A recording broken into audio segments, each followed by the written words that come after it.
Those of you who have been fans of this series since the very, very beginning, you know that the very, very first Beyond the Hype guest was my good friend, filmmaker, director, Datari Turner. And I'm trying to remember, and you may be able to remember better than I can, whether we've had a film director since then. If we haven't, you're in for a treat. We are going to have a conversation with the one and only Torell Shavone. She's one of 3 directors chosen for the HBCU Black Love series, produced by Black Love Inc. She's a film programmer for the Smithsonian. I can go on and on and on. I'd rather her talk about herself and share more, but she's here to talk about what's happening with Black filmmakers now, even as we're about to move up onto the 22 edition of the Tribeca Film Festival. We're talking about the 25th anniversary celebration of Eve's Bayou, the release of that film, which is obviously a critically important film for Black filmmakers and Black women filmmakers in particular. Please welcome to the show, Torell Shavone. Torell, thank you for joining us. Thank you so much for having me. It's really an honor to be here with you. I absolutely love Black enterprise and grew up with Black enterprise, so it's pretty great to have this conversation with you. Well, it's an honor and a pleasure for you to take the time to be with us for this conversation. So thank you as well. You know, again, I made the point that our first guest was Datari Turner, and that conversation was about. It was right as the economic shutdown had shut everything down, all productions down. We had a real serious conversation about what that meant for the industry, what that meant for him personally in terms of the productions, the films, as well as the television productions he was working on, what he was doing in the meantime. And I talked to a lot of artists and entertainers and directors and producers and content creatives about what they were doing in the meantime. And it was a really good jumping off point for this series because it was answering a lot of the questions that we all had, regardless of what we did for a living, as we were entering that unforgettable and hopefully not repeated in our lifetime stage of experience. I want you to talk about where we are now, where Black filmmaking is now, where Black filmmakers are now, where Black creatives are now, as we are now, quote unquote, back outside. At least the economic shutdown is over, even if the pandemic is not. And also you have a unique perspective, I believe, as a Black female filmmaker, a Black woman filmmaker. But before we get into all of that, Tell me about what you've been up to. Tell me about what you're doing, what's happening with Eve's Bayou, the Tribeca Film Festival, and what you're doing right now.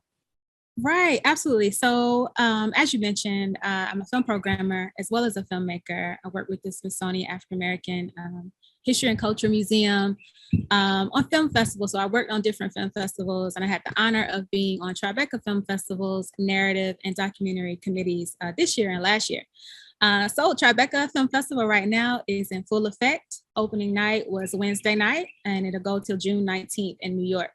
But what I'm doing with Tribeca this year is moderating several of their conversations. And as you mentioned, Eve's Bayou. So it is the 25th anniversary of Eve's Bayou. This film was released in 1997. And it was created by Kaci Lemon, who's an amazing Black female filmmaker. The film stars Samuel L. Jackson, Lynn Whitfield, Megan Good, Journey Smollett. And so we'll be in conversation next Thursday, 7 p.m. at the SVA Theater. And it'll be great because Journey Smollett will be there, Megan Good will be there, Lynn Whitfield will be there, and then the filmmakers will be there.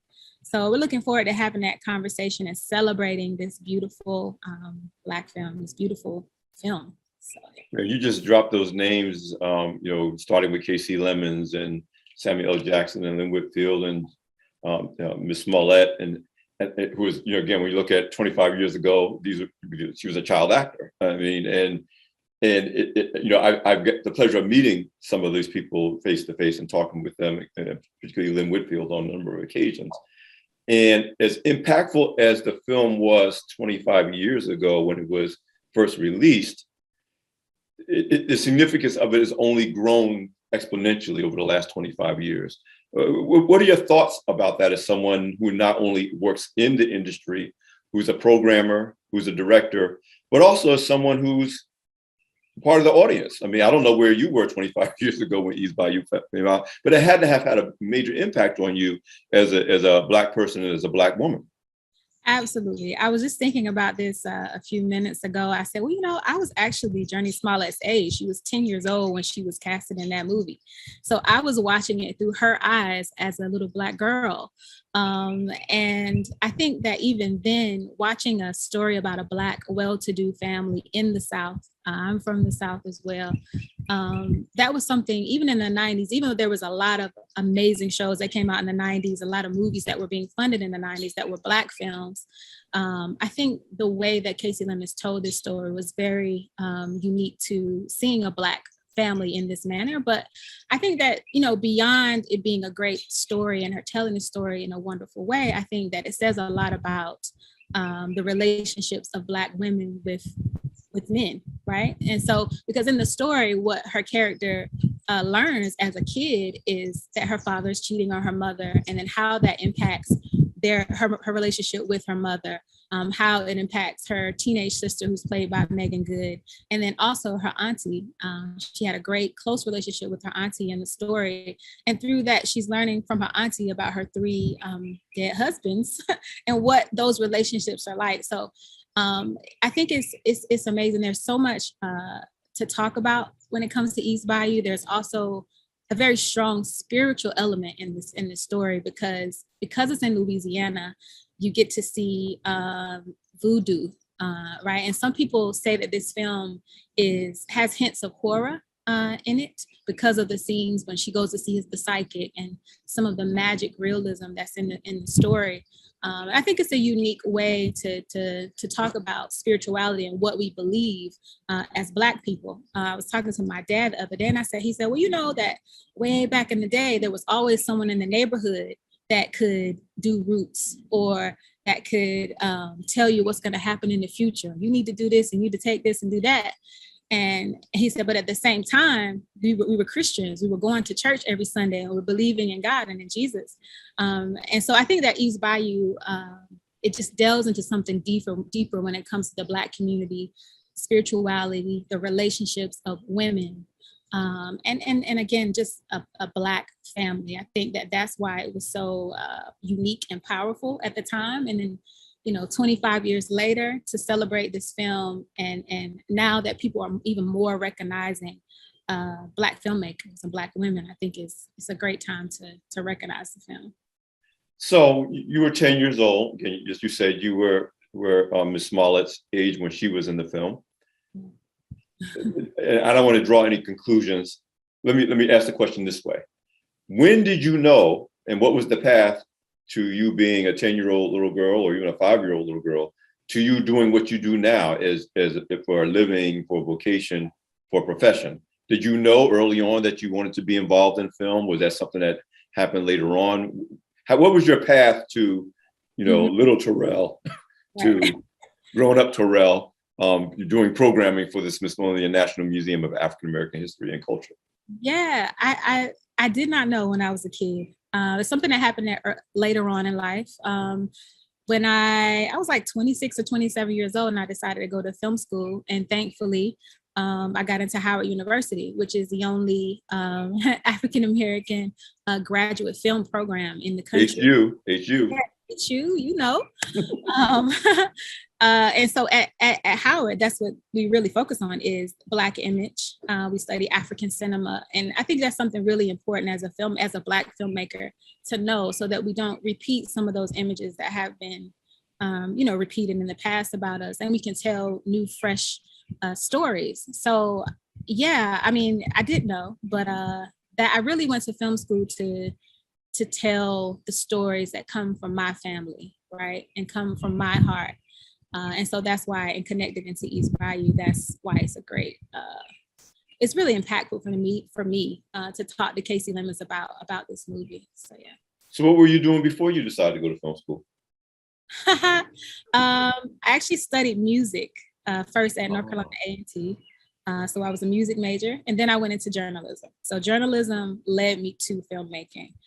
So, we had to be those backpack reporters, like at that time. And that was the time when the internet was starting to really boom, and that, everyone was more on the internet watching news and reading news than in the papers. And so I used to shoot my own little stories And I was like, yeah, I like the shooting thing. I like this video thing. And so that's kind of what led me to actually want to tell dramatic stories. But I love art, you know, and used to be a spoken word artist, used to sing a little bit. So it's like, you know, film is in the art of film. That's what it is. It's performance, it's photography, it's poetry, it's music. So that's what I love. Well, here's what I draw from all of that. And I'm looking at the first 5 words of your bio. Torell Shavone is a storyteller. So when you think about music, you're telling stories. When you talk about journalism, obviously you're reporting on stories. You talk about video, you are a storyteller. And yeah, that's the golden thread to me that makes sense to me in terms of how you went from one thing to the other. It's all storytelling. It's all content. You're just using different mediums, sound, sight, words to tell stories. Yes, absolutely. Yeah. So, oh, please go ahead. Yeah, no, I was just gonna say, yeah, just agreeing with you that I think that's what I love about stories. And I think that growing up and not seeing as many stories of us on television and in TV at a very young age, even as a teenager, I recognized that. And I didn't know how I felt about that. And so that's why I kind of made my trajectory, whether I meant to do that on purpose or not, you know, working at the Smithsonian African American Museum was a great way to give back to what I love, you know, and that's our history, our culture, but to celebrate Black filmmakers. So, what is that like? I mean, we honored Mr. Bunch. I'm trying to remember his first name, Lonnie. You know, who was obviously a giant in the museum field. We honored him at the Black Men Excel Summit several years ago with the highest award that we give to Black male excellence. And I would say you can get in anywhere in the country for Black male excellence with our Black Enterprise Excel Award. And just the importance of the Smithsonian National Museum of African American History and Culture, how it came to be, as well as what it is now, and and again, it's not over; it's still becoming. What is it like to be part of that? It was surreal, really, to be a part of history that way. Mr. Bunch is an amazing leader. And he's very inspirational. So he, inspires the whole team to get on board to that this is something bigger than us, and that Black history is American history. And so that's kind of something that he always kind of talked about. And so and then that's the reason why the museum is right beside the national monument, so that when people are going to see the monument, they have to pass that museum. So in remembering the importance of African Americans in this country. So, it's just, it's an amazing. Well, I'm always quick to claim anybody that has any connection with my alma mater, Rutgers. I went to Rutgers University, as you know, Sakina did too. That's how we first got connected. We could talk forever about Mr. Bunch and what he means and what he's done. And I just, to be able to talk to you as part of that is an honor for me, because anybody connected to that is important to me. And you ought to know, but if you twist the fate, my degree is actually in visual arts. So, I have several friends who actually work in the museum space, and they're like, well, why are you not here? Like, I took a different path. But yeah, my degree is in visual arts from Rutgers. I don't want to dwell too much on this because I really want to focus on the present more than the past.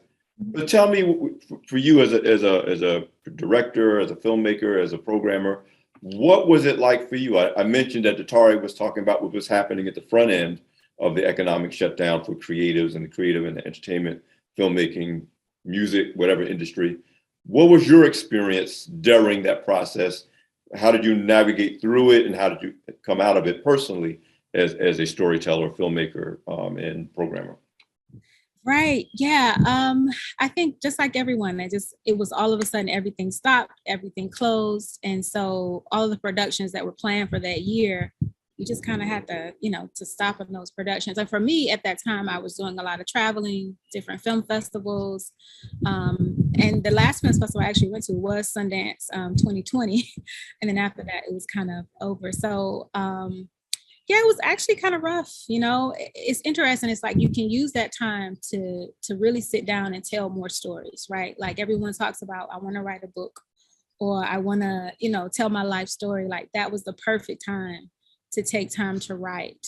And so I utilize that time to do that, is to tell stories. And the project that I'm working on right now, we have a short film that we're looking to go into production for. We're looking, for funding for that, but there's also a feature length script that's attached to it. And the story really is about a father and a son, a Black father and son relationship. And just to give you a little bit of what the story is about, it's about a father who exchanges years for his life for his dying son. And so the story really deals with time, right? And so there's the luxury of creating time, but there's the burden of losing people we love, right? And so I love stories that deal with time. Like Curious Case of Benjamin Button is one of my favorite movies. Kieslowski, I know a lot of people haven't heard of him, but he's a Polish filmmaker, and a lot of his stories deal with time. And so, I'm excited to tell that particular story, especially because it's about a Black father and a Black son. And not that a Black father and son's relationship is different from any other son and father relationship. It's just that we haven't seen it as much, and yeah, I'm excited to tell that. But during the pandemic, that's when I was able to sit down, really look at what's happening in my life around me, because even that story is inspired by a real life event with my father and my brother. So my brother's, we found out he had a terminal illness during that time. And my father said one day, he said, he could live, if I could give him years of my life, I would give him years of my life. Wow. And from that moment, I was like, man, this is how I can deal with being in the pandemic. This is how I can deal with what's happening in our family, and so to watch someone slowly lose your life, it makes you think about the time you had. And so, yeah, excited about that story. But I think that is what the pandemic did for me, is to help me slow down and see what was happening. I can't wait to see that film. I can't wait. Like a lot of us, if you didn't, whether you were forced to or you took it as an opportunity, take what was basically 2 years of stop, feel, think, stop running on automatic, stop running on just because you're used, and reconsider. And if you're blessed to be able to do so, reset, reprogram, recommit, refocus, figure out what's really important to you versus what may be urgent but not particularly important. Yes. And so everything, and I have a fascination with time myself. I'm much older than you are, and that was one of the things that came out of that experience. It was like, you're healthy, your kids are all grown, you're on your own, you don't know whether you got 4 years left or 40 years left. What are you going to do? When all is said and done, what do you want to do? What are you going to do? And I have to say, as difficult and as dark as those 2 years were, and I have to say, I say difficult and dark for me. I was relatively blessed. I didn't lose anybody to the pandemic. No one I knew who I was close to got sick.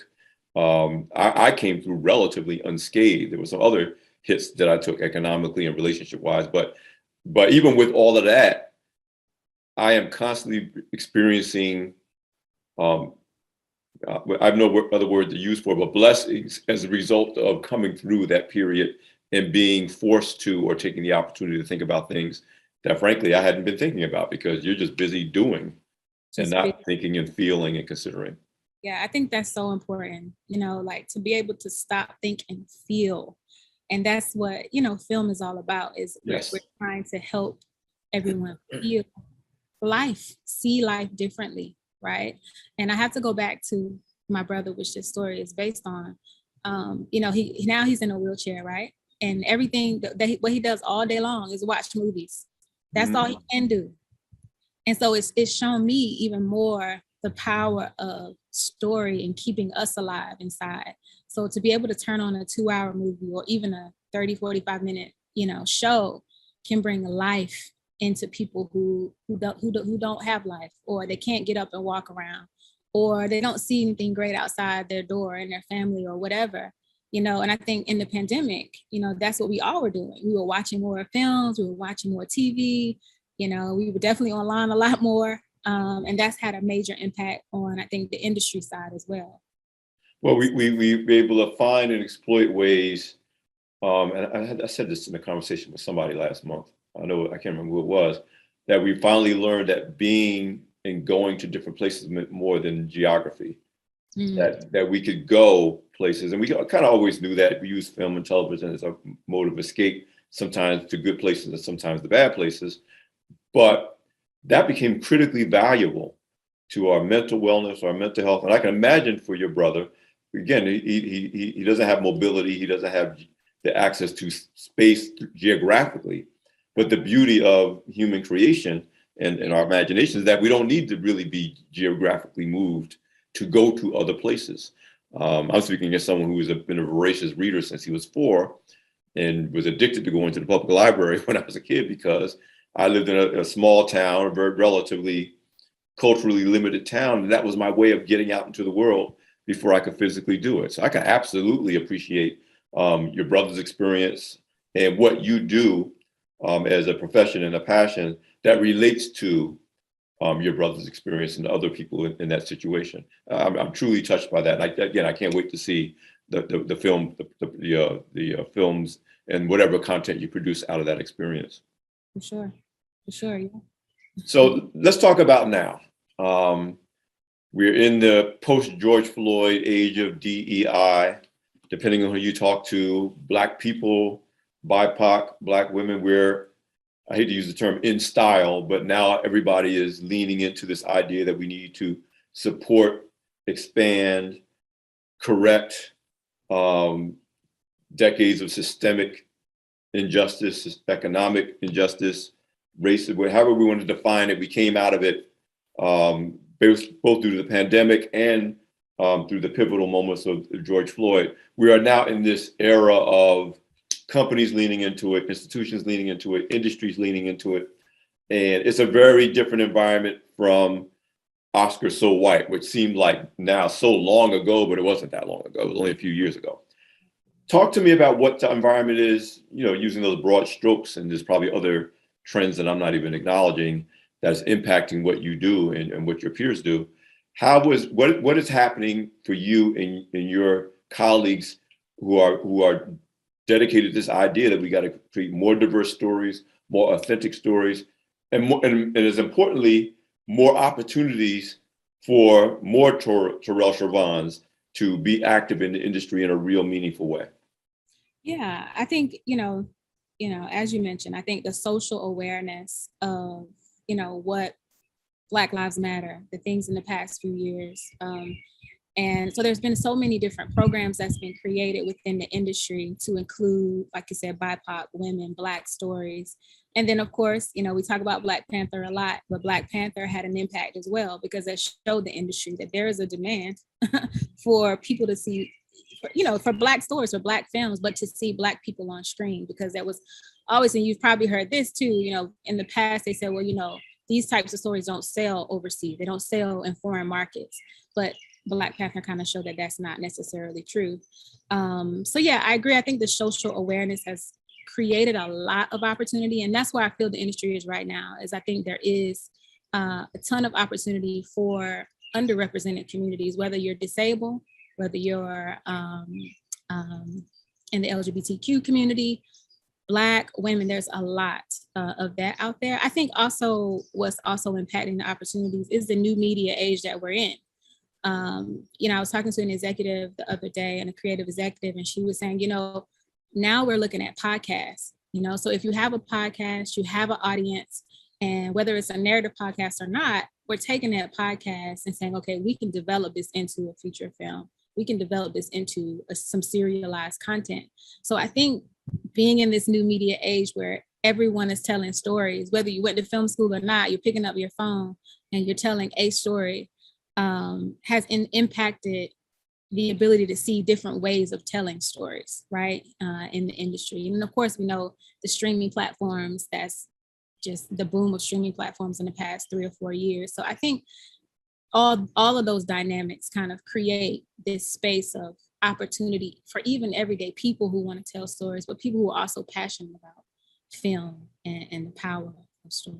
How has that, if at all, impacted opportunities for, and I'll say Black people and Black women, obviously we know other underrepresented groups as well, to actually get into the film industry or as executives, as professionals, as crew, this idea, and I know progress is made with the impact of Spike Lee back in the day, progress is made with the impact of the Cosby Show in terms of opening doors for a lot of people. And we've had these seasons where there was I'll use the word content, an important piece of content in either film or television that proved, again, because the Black Panther is not the first time we had a piece of content that proved that you could do this in a way that was, profitable, not just in Black communities, but in the mainstream and even globally. You have these moments, and those moments kind of open doors for more of us to get into the industry. And it's almost like, it seems like there's almost an amnesia that takes place every generation that says, oh, and then we go back to, oh, well, those kinds of TV shows, films, comedy shows, whatever. I mean, I'm even thinking about as broadly as when Kevin Hart first came on the scene, he had to prove himself internationally before he became a big comedy star in the US. He basically debunked the idea that you could be a hot Black comedian without being in front of the Apollo Theater audience. And so talk to me about what the impact of this access, again, everybody can be a filmmaker if they got a good, iPhone 13 Pro, to creating opportunities for more people to get in the industry and ultimately get executive positions, production positions, and other positions that make the industry work beyond just being in front of the camera or writing a story. Absolutely. I mean, so there's a couple of things there. I think, there's organizations like Ava DuVernay's Array. They have Array Crew now, which is really focused on bringing crew on behind the scenes. Of course, you have Macro Studios, which is owned by Charles King, who they always have programs that, they're looking for work and looking for people to join those programs so that they can develop those projects. I think having people like that, Issa Rae, Lena Waithe, like, can go on and on and on. And those, maybe you can count those people on just two of your hands, but they still are very big voices, and they're creating a lot of opportunity, because I think that we need people like them in those positions to create that opportunity. And I was talking to a filmmaker the other day. They were telling me about how, they were doing their pitch. There's a room of investors, potential producers and studios, but there's only 2 or 3 Black people or people of color even in that room. So I think, what is needed now is more Black investors. Whether you are in the film industry or not, being able to invest and see that this is a great story to tell, or let me invest in this filmmaker's career.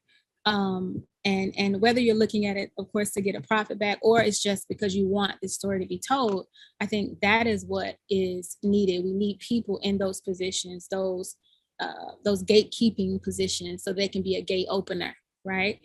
For us. And I think that there has been, like I said, with Macro and Array, like there's a ton of Black executives in those companies.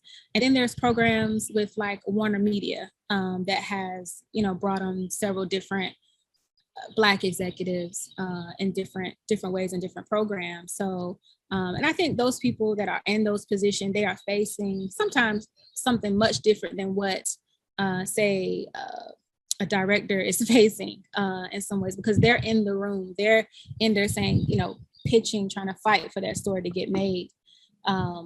So yeah, I think it just depends on kind of what position you're in, if you can open the door for someone, and that's much needed in our industry. Tell me about the significance, and I see you were part of an award-winning independent film project in 2019, All In, at the American Black Film Festival, which I'm very familiar with because ABFF and Black Enterprise did a couple of festivals and other programming in partnership for several years.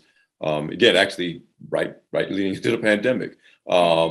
But talk to me about the importance of the American Black Film Festival, what it meant for that film to get the award, independent feature, and in general, the ABFFs. I know a lot of their programming in partnership with HBO or others to create platforms and venues to get more Black stories told, and as importantly, more Black professionals into the industry. Yeah, I mean, ABFF has been really a staple, I think, for so many years, for helping Black filmmakers and Black stories being told. Yeah, I mean, so All In we did with Megamind Media. Actually, her name is Tressa Smallwood. You've probably been seeing her a lot in the trades right now.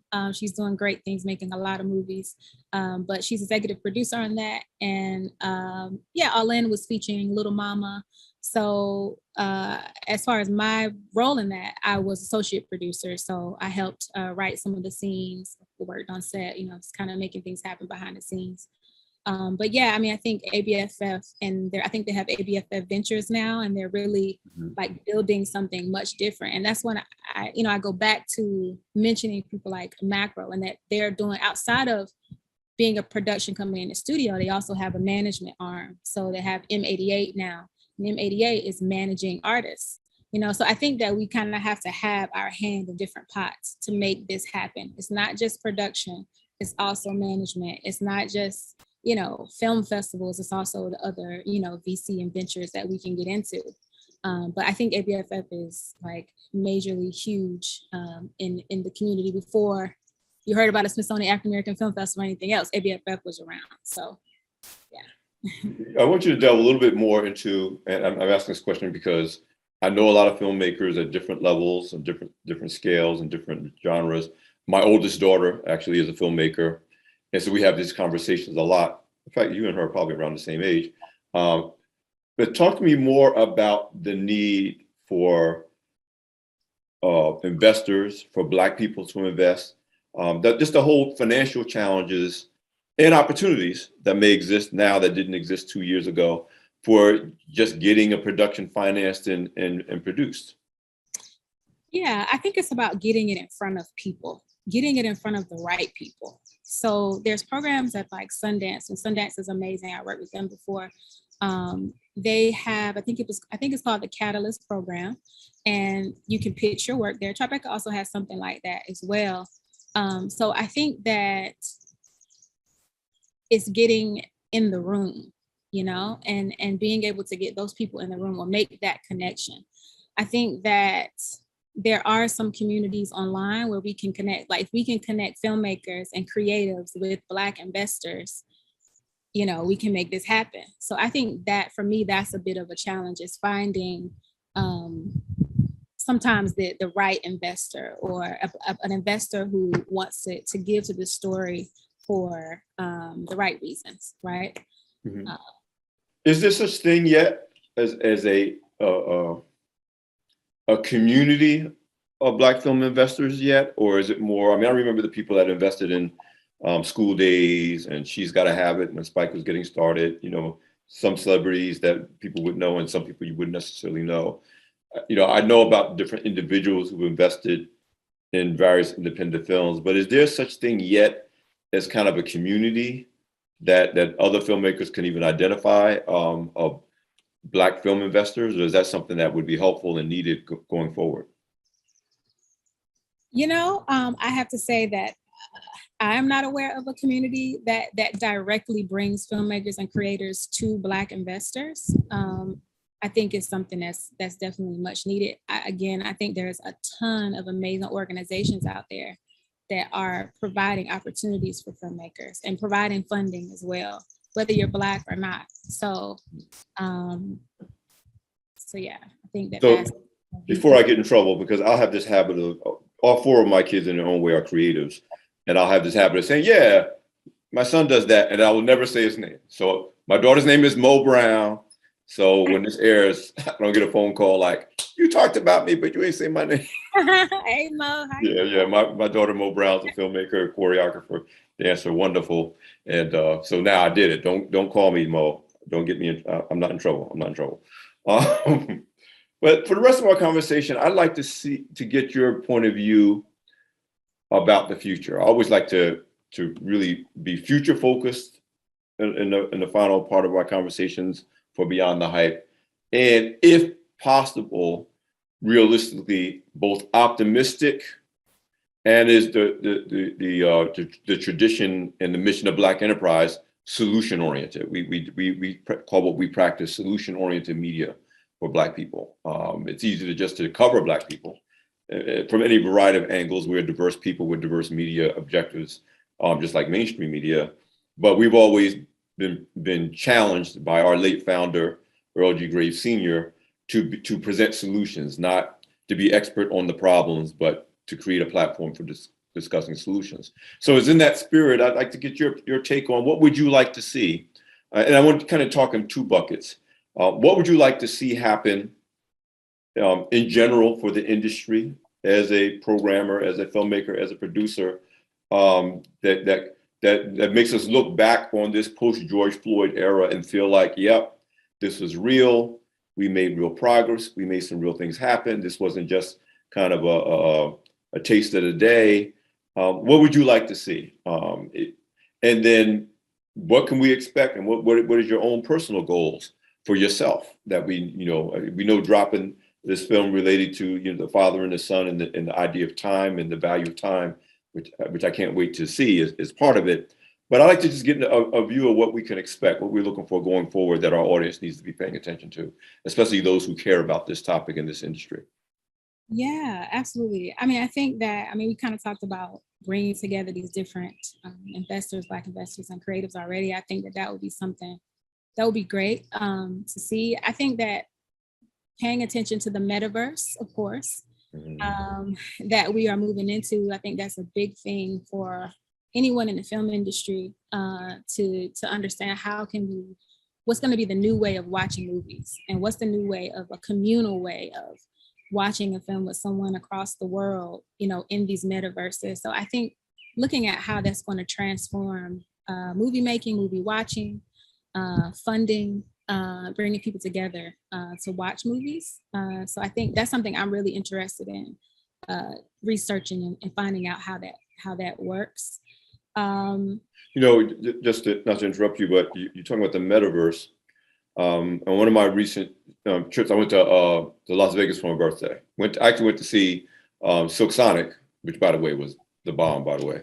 But while I was there, I went to see a Whitney Houston concert with Whitney Houston as a hologram.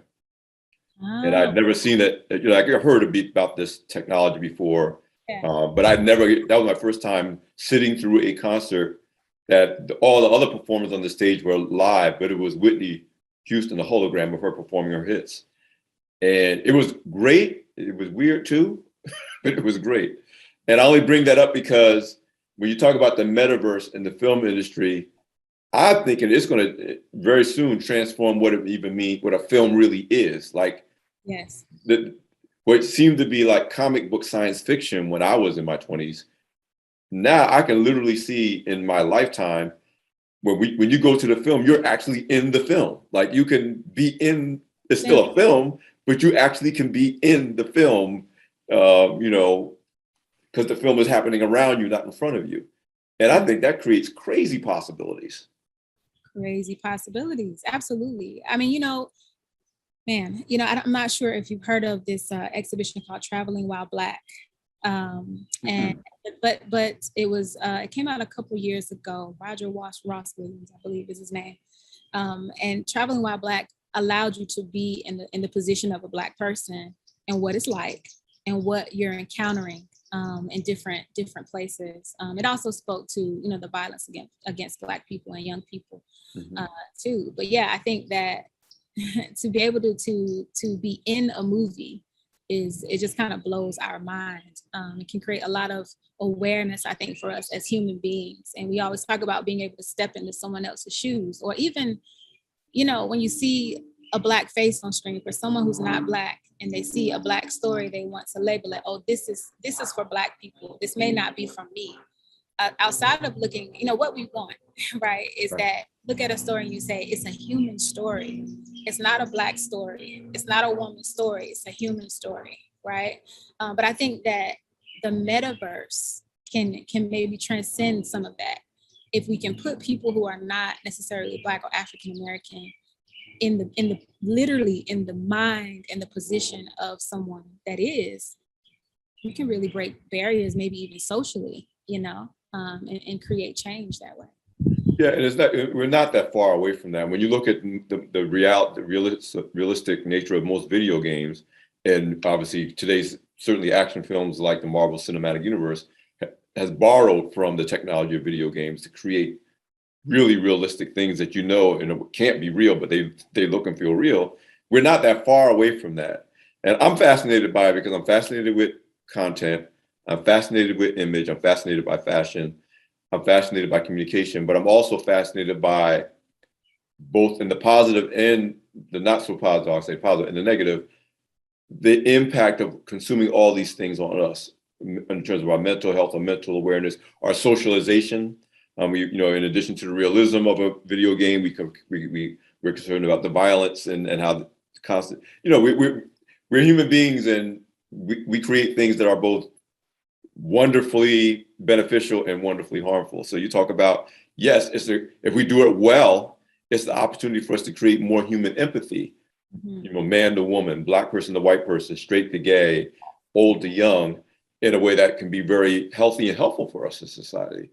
On the other hand, I think about the degree to which a film that's super realistic can be very traumatic and actually can breed trauma. And that's why it does matter that people of conscious, people who care, people who have a higher mission in this case, the filmmaking industry, is important because it does have a feedback loop in terms of the quality of the content, impact on society, and then of course individuals who are in that society produce the content, and it can either spiral upward to wonderful things or spiral downward to horrible things. So these are the things that I think about. Yeah, absolutely. I think that, I think in some ways there's two sides. I think as a creative and as a director, you just want to express what is coming from you, and you don't want to necessarily have the burden of responsibility, maybe. That's the artist in me. I want the freedom. Right, exactly. Create. Yeah, and then there's a side that knows that, okay, millions of people will see the story. What is that saying about my community? What is that saying to the people who watch that? So I think you kind of have to have both of those in mind as you're moving forward in the film industry. That there is a responsibility, there's a lot of possibility, but there's some responsibility as well. And the more powerful our technology gets, both in terms of how we can reach, the ability to target. I'm old enough to be, I'm a generation before you. So I just think about what was possible when I was 20 watching TV and film, and when video games was Pac-Man. And now I was walking through an arcade again. No, this was in Atlantic City. There's this casino that has a huge arcade, and I'm just looking at the video game machines. You're entering other worlds from sitting in a console, pressing buttons, and again, all that is coming together to produce everything from Whitney Houston hologram concert that's visually and auditorially super realistic to everything you've talked about, so and also the fact that much of it you can actually access and distribute via a phone, which is almost ridiculous to call it a phone. It's only a phone to the degree that that's what it's a genealogy, if you will, of technology. It's a phone, but it's not really a phone. It's everything but a phone. Network is everything. Yeah, exactly. So talk about Torell. Talk about what you're hopeful for, what you're striving for, what your goals are. And I say this: most of us can't see past maybe 2 to 5 years. You could wake up and 5 years from now you decide you want to do something totally different. And also the world is changing around us so much that even the context of what we think we want to do and be is constantly in flux. But what should we look for from you? What is it that you're hoping to see going forward in your career, in your profession, and in your industry? Yeah, I think for me, what I hope to do is to continue to make, films that are widely distributed, that really impact our community and all communities. But, I have a kind of a unique background, unique story. And a lot of people have been adopted and they have step parents and everything. And so that was, part of my story as a baby even. So, but I always knew my birth family and my birth environment that I would have grown up in. And so I've always been aware that in some ways I was blessed and privileged to kind of live in a middle-class Black family. But, knowing my birth family, where they live, what I would have been, it informs the stories I want to tell now. And so I want to tell stories that really uplift people and enlighten people, for people who, like I said, they walk out of their house and they don't see anything that inspires them, and just that's really my goal in the stories that I tell. So I want to continue to make those, major feature films, and also build a production company that supports that. I was thinking this morning, I also have been a part of some great creative like communities, right? At North Carolina A&T, at Howard University. And I'm best when I'm in a group of creative people and we're meeting consistently, we're creating together. So I would love to, in the future, create maybe even a co-working space that is part co-working space, but is also a place for artists to collaborate and to create. So that's something, big dreams, big ideas down the road. But I like to bring together creative people. So I would love to see some of that stuff come to fruition and to manifest. Give me perhaps 3 pieces of advice that you would give to somebody who's listening and watching and enjoying this conversation with us, who's at some level wants to do what you do, wants to get to where you are. There's someone who may be 10 like you were when you first saw East Bayou. They may be 15 or 20. They may even be 35 and like, I want to make a mid-career shift and this is what I want to do. What would be 2 or 3 pieces of advice you would give them to actually get this thing done if they really want to do it? Yeah. Well, first, I would say, believe in yourself and believe in your idea, right? No matter how different you are, no matter how quirky you may be, I was like that as a kid, but know that your imagination, the things that you feel and your emotions are valid, right? So that's number one. You got to believe in yourself, because we hear it all the time. There's a lot of no's, as you go up and as you continue to pitch, but you only need a couple yeses. And so that's one thing. I think the other thing is define your goal, right? So do you want to make big budget feature films? Do you want to make smaller independent films? Do you want to make serialized content? Do you want to make dope videos on social media? Like, be clear about that, because each of those tracks have a different way of getting there, right? So if you want to make a feature film, you gotta show that, and it's a narrative feature film. I'm a more narrative person. Then you kind of got to show that you can tell a narrative story, so that you can get more opportunities and you can get more funding to make those. If you're doing serialized content, there's a way to go about that as well. So I think it's about knowing what your goal is and defining that for yourself. I have a lot of friends now that are filmmakers, and they started out as filmmakers, but they do a lot of work inside museums. They have a lot of installations that are beautiful. They do music videos, they do installations. So I think that is also really exciting.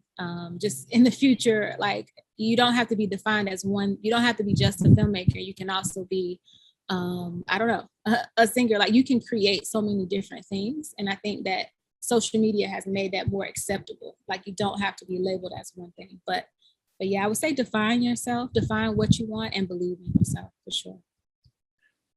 As always, I mean, an hour, 45 minutes, 50 minutes is never enough to encapsulate everything you could possibly share, teach, learn about a particular industry experience. So I always leave with this. If people want to stay in touch with you, keep up with what you're doing, follow along, I don't know, where's the best way for our audience to stay in touch with what is going on with Torell Shavone, whether it's website, social media? What's the best way to do it? Yeah, so you can follow me at Torell Shavone And as well as I have my website, it's at torellshavone.com. And you'll find there everything I'm doing. Feel free to reach out to me, message me on IG. You can email me also at torellshavone@gmail.com. So looking forward, I'm here to give advice, to also collaborate. Anyone interested in the work that I'm working on right now, I love to partner. So thank you so much for this opportunity, Alpha. I really appreciate Black enterprise. As I said, Black enterprise has been a big staple in our family forever. So it's an honor to have this conversation with you. Well, I am so grateful to you, Torell, for taking this time. I'm grateful to your cousin, my mentee, former Black enterprise colleague, family member, little sister, whatever label we want to put on it, for giving me a heads up that you were available to do this interview. I know you got a lot going on, particularly during the Tribeca Film Festival. And I'm just so glad you were able to be part of this conversation for Beyond the Hype. Thank you so much. Very honored. Yep, we just wrapped up another great conversation. As I said, for Beyond the Hype, I'm your host, Alfred Edmond Jr., Senior Vice President, Executive Editor-at-Large at Black Enterprise, and we'll see you next time.